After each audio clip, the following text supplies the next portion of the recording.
نمازوں کی پابندی کا بہت سختی سے اہتمام کرتے. شام کے وقت اسکول چھوٹتی اور آ جاتے تھے تو عصر کی نماز نہیں پڑھی تھی. تو اس وقت جو ذہن میں بات ڈالی گئی تھی، فرمایا میرے والد نے کہا تھا کہ تمہیں پتہ ہے ایک نماز چھوڑنے کا جو عذاب ہے، اس نماز کا جتنی دیر تک ٹائم ہوتا ہے قبر میں فرشتے اتنی دیر تک اسے سزا دیتے رہتے ہیں. اس نماز کا ٹائم جتنی دیر تک ہوگا اتنی دیر تک فرشتے اسے قبر میں عذاب دیتے رہتے ہیں. دعا میں ہمیشہ یہی کیا کرو کہ اللہ ہماری آخرت اچھی کر. یہاں مانگ کر کے کتنا لے لو گے، کتنا لے لو گے، کتنے دن تک؟ چلو آج آپ نے صحت مانگی، اے اللہ مجھے صحت عطا کر، طبیعت اچھی رکھ، اچھی بات ہے، لیکن کتنے دن تک رہو گے؟ 80 سال، 100 سال؟ 80 سال کے بعد جب بال سفید ہونے لگیں گے تب پھر تم یہ مانگو گے کہ اللہ پھر میرے بال کالے کر دے. پیٹھ جھکنے لگے گی تب یہ کہو گے کہ اللہ میری کمر سیدھی کر دے. دانت جھڑنے لگ جائیں گے کہو گے پھر اے اللہ میرے دانت صحیح کر دے. نظام ہے کائنات کا، صحت کو جانا ہے تو جو جانے والی چیز ہے اس کو ہی ہم مانگ رہے ہیں. جو ہم سے رخصت ہونے والی چیز ہے وہی ہم مانگ رہے ہیں. اولاد مانگ رہے ہو، یہ بھی چھوٹنے والی چیز ہے، یہ ہم سے چھوٹنے والی چیز. ہر وہ چیز مانگتے ہیں ہم یہاں پر جو ہم سے رخصت ہونے والی ہے، اور جو ہمیشہ رہنے والی ہے وہ جنت ہے. اس کا سوال کیوں نہیں کرتے؟ اور ایک امام شیخ سعدی رحمۃ اللہ علیہ کی کتنی پیاری بات ہے، سنو. فرماتے ہیں موت سے بچنا ممکن ہے کسی کو؟ بتائیں کوئی بچ سکتا ہے؟ پاسبل ہے؟ موت سے بچنا کسی کے لیے بھی ممکن ہے؟ نہیں ہے. سب کو پتہ ہے، سب کو پتہ ہے امپاسبل. لیکن اس کے باوجود بھی بچنے کے لیے 1000 دوائیاں کھاتے ہیں. سب کو معلوم ہے کہ موت سے نہیں بچتے ہیں، لیکن اس کے باوجود بھی بچنے کے لیے ہم روز کچھ نہ کچھ کر رہے ہیں. ہم اپنے جسم کو صحیح کرتے ہیں یا بیماریوں کو صحیح کرنے کے لیے پیسہ بھی بہاتے ہیں، سب کچھ کرتے ہیں. ہمیں پتہ ہے کہ ہم نہیں بچ سکتے پھر بھی خرچہ کرتے ہیں.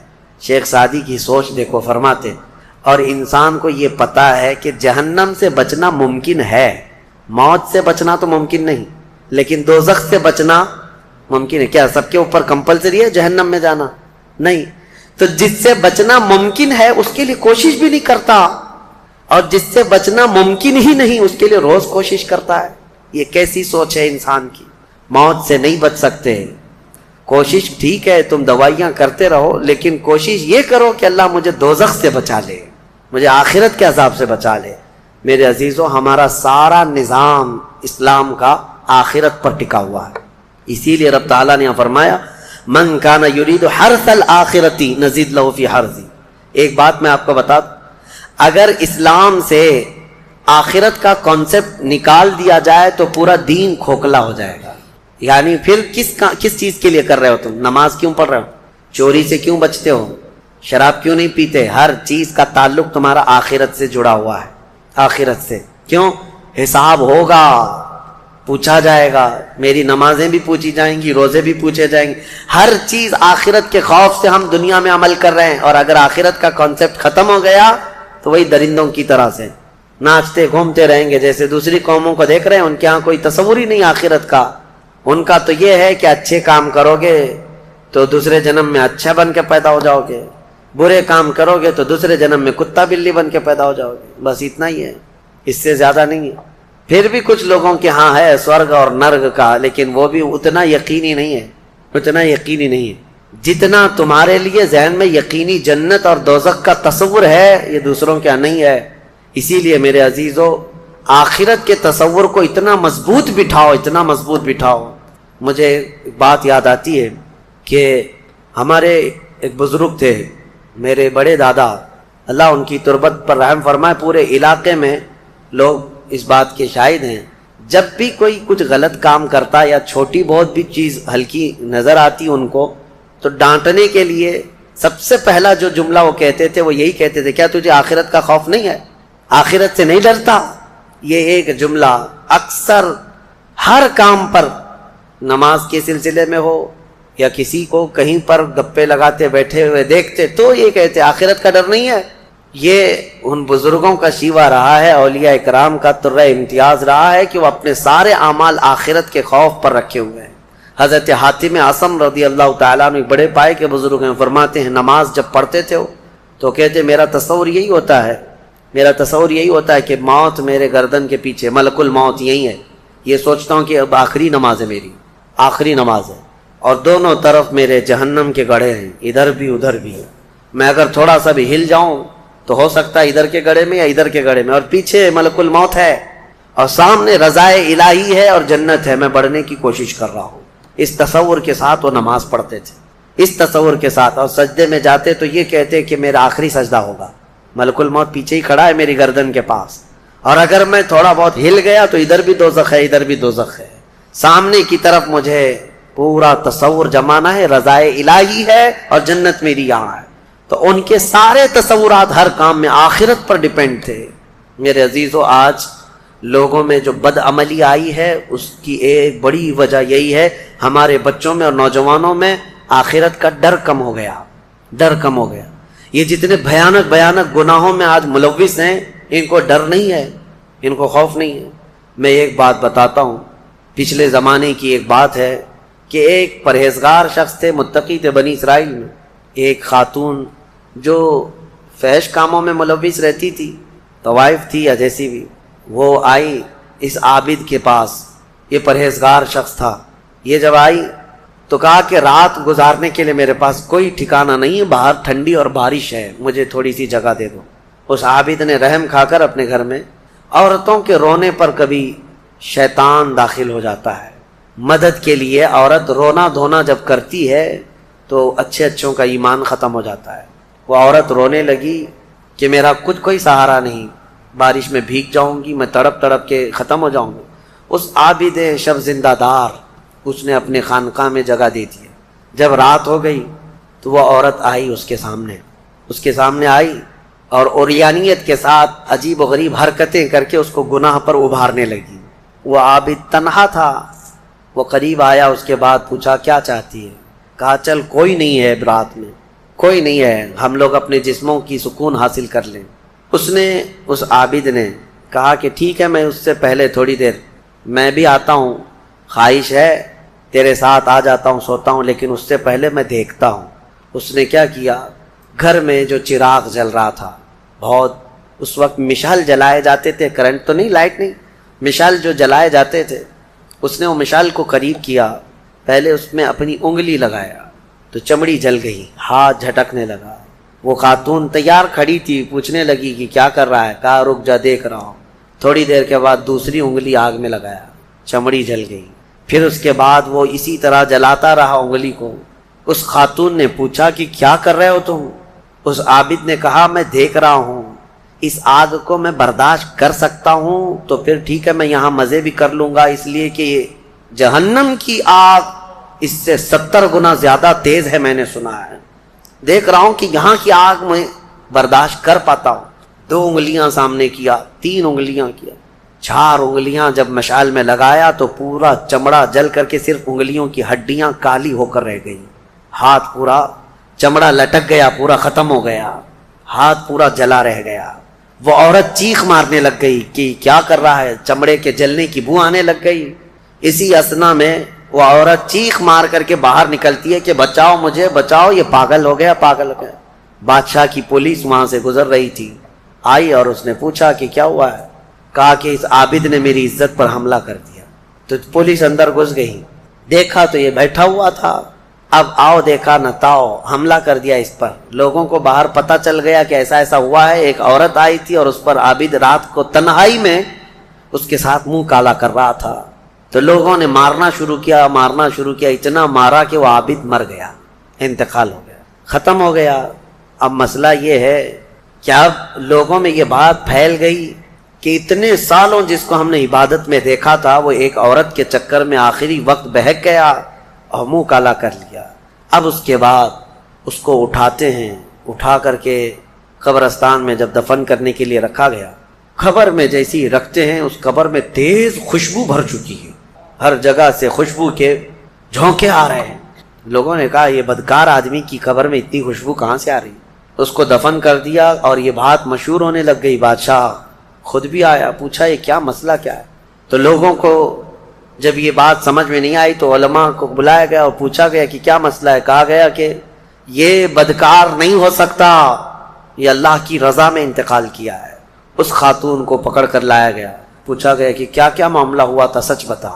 اس عورت نے بتایا کہ اس کا کوئی مسئلہ نہیں تھا، یہ ڈرتا رہا اللہ سے اور آخرت سے ڈرتا رہا، اور رات میں یہ بیٹھ کر کے اپنی انگلیاں جلا لیا تھا، اور یہ کہتا تھا کہ میں دیکھتا ہوں دنیا کی آگ سے میں برداشت کر پاتا ہوں تو ٹھیک ہے میں تیرے ساتھ مزہ کروں گا، نہیں تو پھر آخرت کا عذاب اس سے بھی بڑا سخت ہے۔ وہ یہ کہتا رہا اور میں بھاگ کر گئی، اتنے میں لوگ آئے اور اس کو مار دیے۔ بادشاہ نے پوچھا کہ دیکھو اس کو پھر سے نکالو، نکالا گیا۔ اس خاتون کے بتائے ہوئے اعتبار سے جب دیکھا گیا تو اس کا ہاتھ جلا ہوا ویسے ہی موجود تھا، جلا ہوا ہاتھ ویسے ہی موجود تھا جیسے اس عورت نے واقعہ سنایا تھا۔ پھر لوگوں نے بہت توبہ کی کہ اس کو مارنے کا کیا گناہ تھا، اس کا جرم تھا، لیکن بہرحال وہ شہید تھا۔ اس حکایت کو نقل کر کے فرماتے ہیں صاحب حکایت کہ یہ وہ لوگ تھے جن کا ہر کام آخرت سے جڑا ہوا تھا، وہ ایک حرکت بھی کچھ ان کو دنیا میں ڈگمگ نہیں کرتی، ان کے پاؤں کو نہیں پھسلا پاتی۔ کیوں؟ وہ ڈرتے اس بات سے تھے کہ آخرت میں کیا ہوگا، آخرت میں کیا ہوگا۔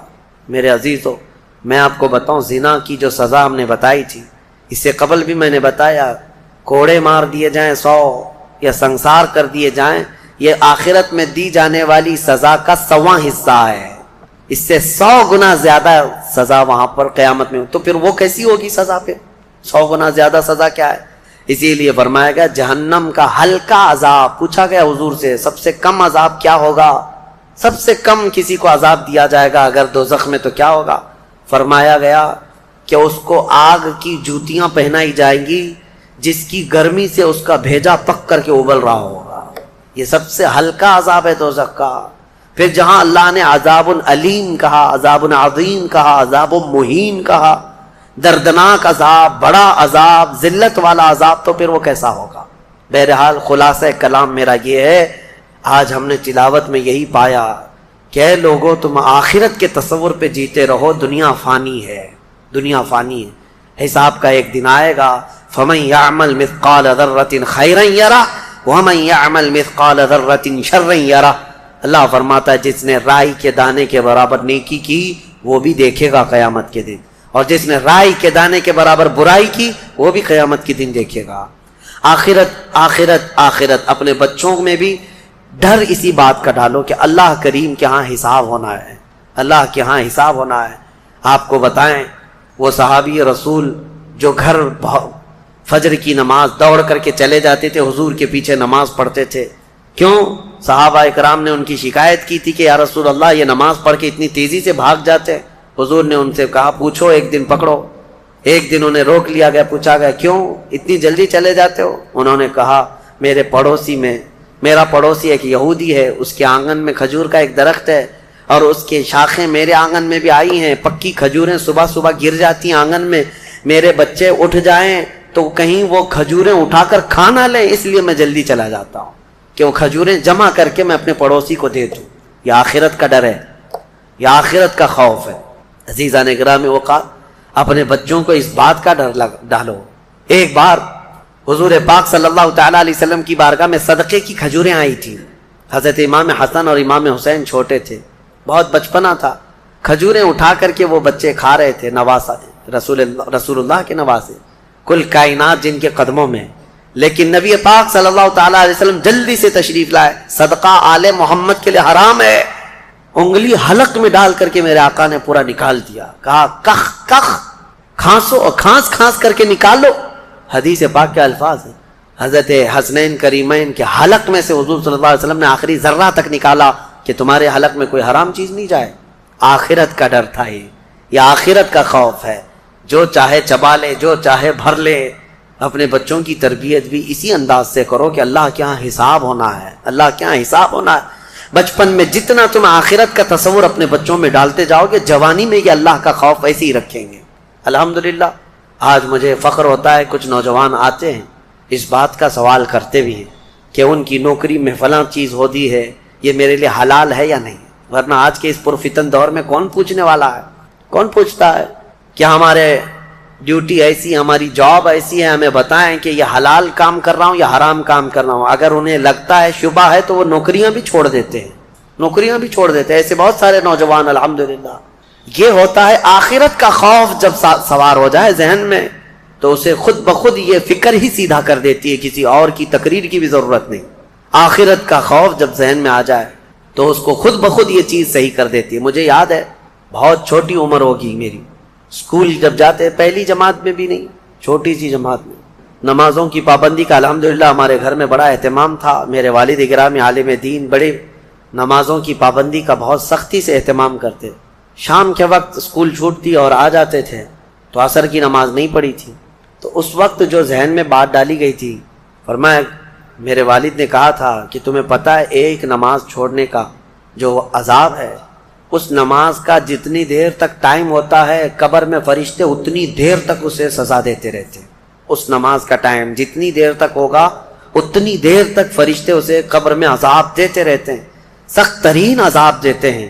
آج عمر کے اس حصے میں آ کر کے بھی وہ بات پتھر کی لکیر کی طرح بیٹھی ہوئی ہے۔ نمازوں کا وقت آتا ہے تو یہی ڈر لگتا ہے، عشاء اگر چھوٹ جا رہی ہے تو عشاء کا تو لمبا ٹائم ہے، مرنے کے بعد قبر میں اگر عشاء کا پورا ٹائم قبر میں فرشتے عذاب دینے لگ جائیں، کون برداشت کرے گا؟ اسی لیے چاہے سفر میں جائیں، چاہے تھکے ہوئے آئیں، کیسے بھی آئیں، لیکن عشاء پڑھ لیتے ہیں۔ وہ ڈر ہے آخرت کا۔ یہ کیسے آتا ہے؟ والدین اپنے بچوں میں یہ چیز منتقل کریں، آپ اس کو ہلکا نہ سمجھیں۔ بچوں کے ذہن میں جو بات ڈالی جاتی ہے وہ بڑھاپے تک رہتی ہے۔ اگر آپ صحیح تربیت کے ساتھ کسی کو بڑا کرنا چاہتے ہیں تو سب سے بڑی چیز ہے آخرت کا ڈر، آخرت کا۔ شریعت سے ہٹی ہوئی چیز سیدھا راستہ ہو ہی نہیں سکتا۔ اچھا، شیطان کہاں تک طاقت لگا سکتا ہے میں آپ کو بتاؤں سیدھا راستے سے ہٹانے کے لیے؟ میں اور ایک مثال آپ کے سامنے رکھتا ہوں۔ پتہ نہیں اگر آپ سب کے پاس، جیسے ابھی کسی کا دیکھ لیتے ہیں کسی کو، ارے وہ بابا بہت پہنچے ہوئے ہیں، کیوں پہنچے ہوئے ہیں؟ کہا میں گیا، میرے دل کی بات کر دی بابا نے۔ ارے وہ تو کبھی کسی سے بھی ہو سکتا ہے، کبھی کسی سے بھی کچھ ہو سکتا ہے۔ یہ اس کے پورے شریعت پر یا اللہ تک پہنچے ہوئے ہونے کی دلیل نہیں۔ سب سے پہلے چاہے کسی کو بھی ہو، ذہن میں یہی رکھیں، جو میرے نبی کونین صلی اللہ تعالی علیہ وسلم کی زندگی کو چھوڑ سکتا ہے، پھر وہ کوئی سیدھا راستے پر آ ہی نہیں سکتا۔ کسی کو بھی پرکھنا ہے تو کس راستے پہ؟ حضور کی سیرت پہ پرکھنا ہے بس۔ میرے آقا صلی اللہ تعالی علیہ وسلم نے زندگی بھر کبھی نماز چھوڑی؟ حضور سے بڑھ کر کے کوئی مرشد کامل ہے؟ اتنی تو بات ذہن میں ہے نا۔ نبی کونین کا راستہ ہی سب سے بہتر راستہ ہے یا نہیں؟ اب مجھے بتاؤ میرے عزیزو، جو ڈھکوسلے پیر آ کر کے تمہیں کہتے ہیں نہیں ہم دل کی نماز پڑھتے ہیں، تو حضور نے دل کی نماز کیوں نہیں پڑھی؟ صدیق اکبر نے کیوں نہیں پڑھی؟ فاروق اعظم نے کیوں نہیں پڑھی؟ غوث اعظم نے، غریب نواز نے کیوں نہیں پڑھی؟ ان کی سیرت میں تو ایک قضا نماز بھی نہیں ملتی۔ تو اتنے بڑے بڑے جو اکابرین امت ہیں ان سے نماز نہیں چھوٹتی تھی، اور یہاں یہ نماز چھوڑ کر گانے بجانے اور تھرکنے میں اپنی محفلیں پوری کرتا ہے، اور پھر کہتا ہے نہیں ہم طریقت والے ہیں۔ طریقت والے نہیں، شیطانیت والے ہیں۔ طریقت سے کوئی ان کا تعلق نہیں۔ میرے جو میرے آقا صلی اللہ علیہ وسلم کے راستے سے ہٹا، وہ چاہے کتنی بھی بڑی پگڑی پہنے، کتنا بھی بڑا جبہ لائے، نہیں، وہ سیدھے راستے کا امام نہیں ہو سکتا۔ یہ ہمیشہ کسوٹی رکھیں آپ ذہن میں۔ اب میں آپ کو بتاتا ہوں شیطان کتنے کتنے بڑے بڑے بابا لے کے آتا ہے۔ شیخ عبدالحق محدث دہلوی رحمۃ اللہ علیہ دلی جب تشریف لائے ہیں، ایک بہت بڑے محدث عالم دین کی بات کر رہا ہوں، مدینہ طیبہ سے یہ رسول کریم صلی اللہ تعالی علیہ وسلم کے بشارت پر ہندوستان آئے تھے۔ خواب میں میرے آقا صلی اللہ علیہ وسلم نے انہیں حکم دیا کہ ہند میں جاؤ اور میری حدیثوں کو پھیلاؤ۔ علم حدیث پھیلانے میں شیخ عبدالحق محدث دہلوی کا سب سے بڑا کردار ہے ہندوستان میں۔ یہ محدث دہلوی جب آئے تو ان کا معمول کیا تھا معلوم ہے؟ دن بھر لوگوں کو پڑھاتے، حدیث سکھاتے، رات کے وقت عشاء کی نماز کے بعد اپنے حجرے میں آتے، آنکھ بند کرتے، میرے آقا کی زیارت کرتے تھے، روضہ رسول کی زیارت ہو جاتی تھی، کشف کرتے، مدینے پہنچ جاتے۔ روز کا معمول تھا، کیونکہ مدینے ہی میں رہتے، آپ کو بڑا لگاؤ تھا، عاشق رسول تھے، روز زیارت کرتے تھے۔ اب سنیے، اتنے بڑے عالم دین، ایک بار وہ ایک راستے سے گزر رہے تھے، بیابان تھا یعنی جنگل، دیکھا اچانک ایک جھونپڑی نظر آئی، اور وہاں پر بہت سارے لوگ بھی نظر آئے جو مریدین تھے، وہ ذکر میں مشغول تھے، اور اچھے خاصے ان کے لباس دکھ رہے تھے. شیخ عبدالحق محدث دہلوی رحمۃ اللہ علیہ فرماتے ہیں میں قریب گیا, دیکھا تو جھونپڑی میں ایک پیر و مرشد بیٹھے ہوئے تھے پلنگ پہ, اور ان کے مریدین حلقہ لگائے ہوئے بیٹھے ہوئے تھے. ذکر بھی چلا اور اس پیر کی بڑی اچھی باتیں تھی. شیخ صاحب فرماتے میں بھی محفل میں بیٹھ گیا, تصوف کی بہت عمدہ باتیں انہوں نے کی. محفل جب ختم ہوئی تو بغل میں ایک مٹکا رکھا ہوا تھا, مٹکے میں سے انہوں نے پیالے میں شراب ڈالی, شراب بھر کر کے مٹکے میں رکھا ہوا تھا اور وہ پینے لگے شراب. اور محفل میں بیٹھے ہوئے لوگوں کو پلایا اور شیخ صاحب سے بھی کہا آپ بھی پیجیے. آپ نے کہا بالکل نہیں, میں نہیں پی سکتا, شراب حرام ہے شریعت مصطفیٰ صلی اللہ علیہ وسلم. تو پیر صاحب نے کیا سمجھایا معلوم ہے, وہ اور شراب ہے یا اور شراب ہے, آپ اس کو پیئیں گے تو مست ہو جائیں گے. یہ ہم طریقت والے لوگ ہیں, ایک لفظ ملا ہوا ہے ڈھکوسلے لوگوں کو, طریقت کی آڑ میں ہر چیز کرنا چاہتے ہیں. ہاں وہ بابا کہنے لگے کہ یہ طریقت والا جام ہے, اس کو پی لیجئے. شیخ صاحب رحمۃ اللہ علیہ نے فرمایا نہیں میں نہیں پی سکتا. اچھا آپ سنیے سب سے بڑا ان کے اوپر کیا معاملہ ہوا.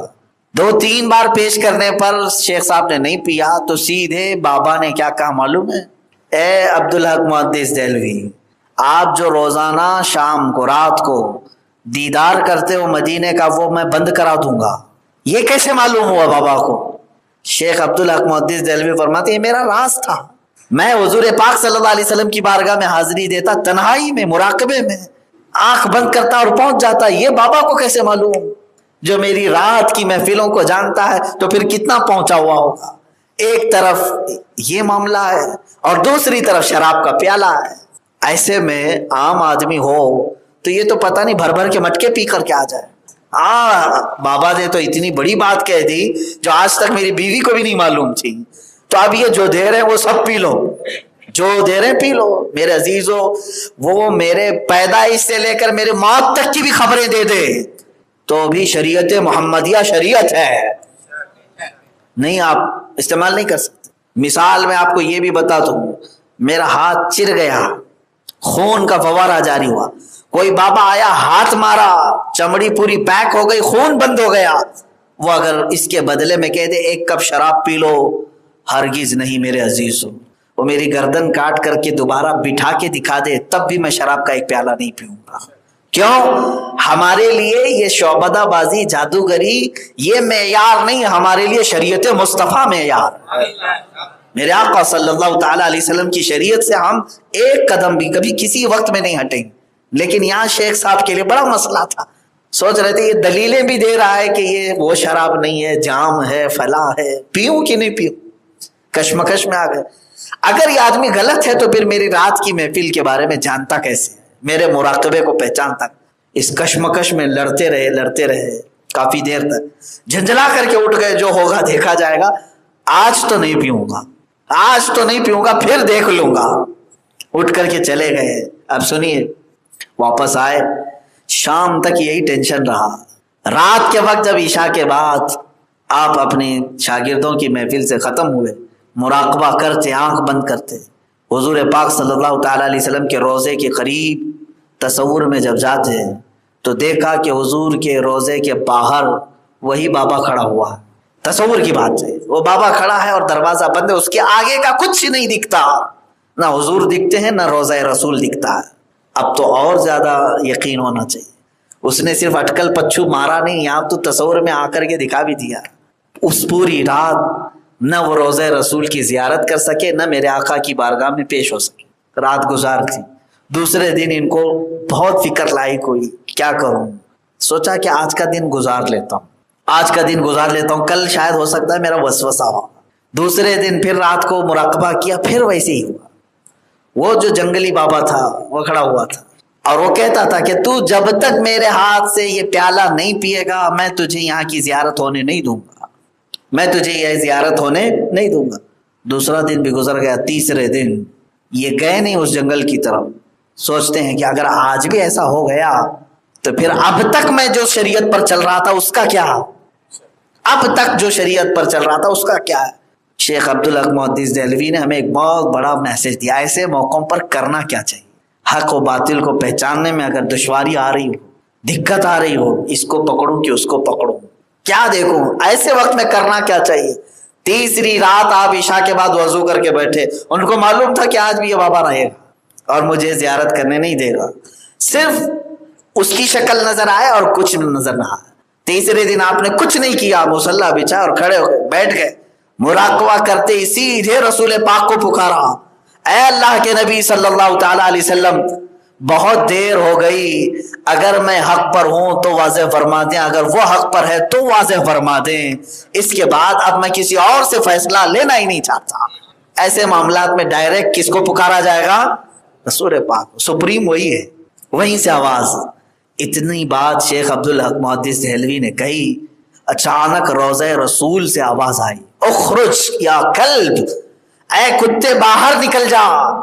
اتنا حضور کے روضے سے آواز آئی، جو بابا کھڑا تھا وہ وہاں سے بھاگ گیا۔ حضور کی دربار سے آواز کیا آئی؟ اے کتے باہر چلا جا۔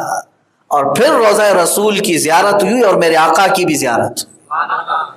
شیخ عبدالحق محدث دہلوی سجدے میں گر گئے اور کہا، اللہ نے اپنے حبیب کی شریعت کو بچایا۔